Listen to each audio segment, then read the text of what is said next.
So in my last video I talked about insecurity and stuff like that. But I just wanted to like continue on from that in a sense. Mainly because this video is gonna be more about like the addictive um, side of self-improvement and how it can be addictive and how you can use that for positivity and stuff like that. Because I think that's a positive thing.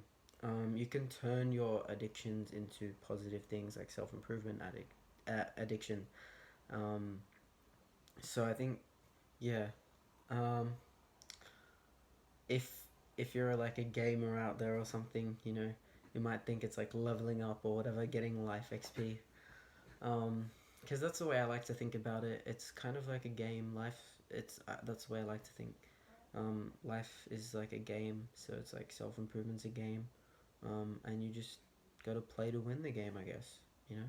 And I also wanted to mention like a lot of the things that happen in self improvement are like their skill. Like everything is a skill when you think about it like that.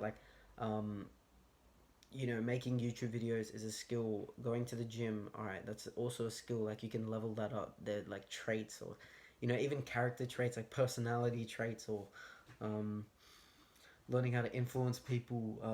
Reading books and stuff like that, and concentration, focus, learning how to implement deep work.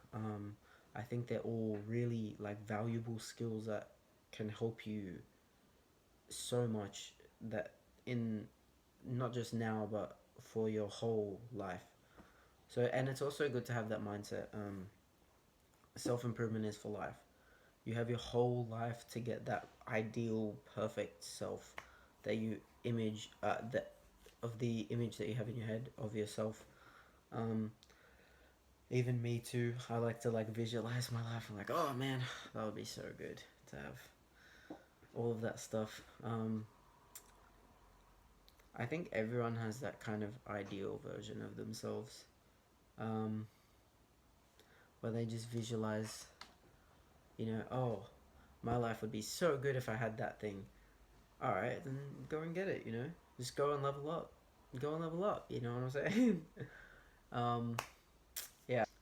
And I find that like the people with like the mindset like that get very addicted to things like the addictive mindset, they'll actually, it's funny enough, but like they'll get addicted to something that might be bad, but it's also a sign that they can be addicted to something that's good.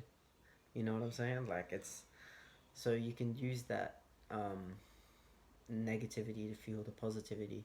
So when you first start your self improvement journey, you're making a lot of progress and stuff like that, and you're starting to see changes, and especially that first like couple of weeks or months, and you're like, oh man, I'm making so much progress. I'm so proud of myself and stuff like that. And then the self improvement depression stage happens, and this is where most people fail.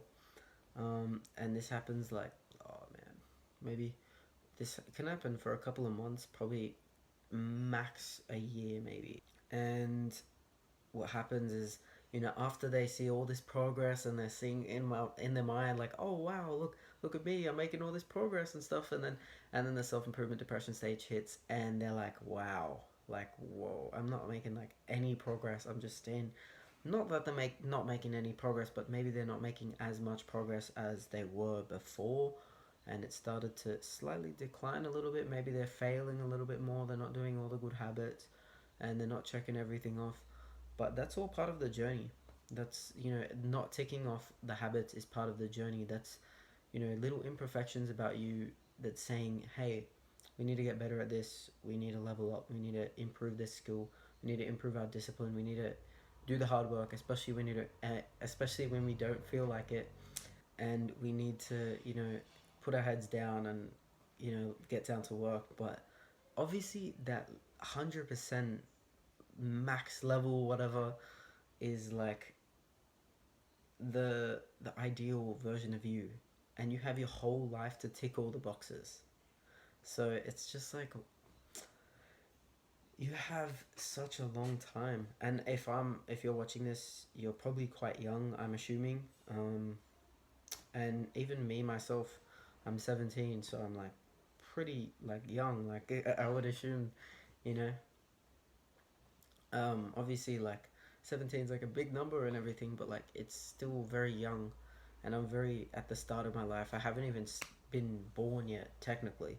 Like even I'm not even an adult yet. I can't even um, do like adult things. I can't do that. Oh, not that I can't, but like I'm not like an adult. And anyway, and we're all together on the same journey. All our self improvement boys. So I think it's important that we stick together and um, we kind of keep each other accountable and stuff. But especially through that self improvement depression stage. But after that, it gets better and better. Like that chart from Atomic Habits in my other video that I was saying. Um, and it's kind of like that. So obviously it might, so you start to make some progress and stuff like that, and it kind of just stays a little bit still, maybe making a little bit of progress, but and that's just how the self-improvement works, I guess. And the best ones will persevere, I guess. And maybe some people will even quit and probably go back to their past habits and rubber band theory and all that. That's probably mainly what happens during this depression stage. But it's just all about persevering, staying strong, making sure that you know you get to that next level, and it may take a while. Just be patient with it, and I know that it'll happen because a lot of people have been through it. A lot of people have been through the hard times, and yeah, hard times create strong men. You know what I mean? Yeah. Anyway, that's all I have to say for this video. So I hope you enjoyed it. If you liked it, give it a like. And if you're interested on the topic of self improvement like I am, please consider subscribing. It's a win win for the both of us.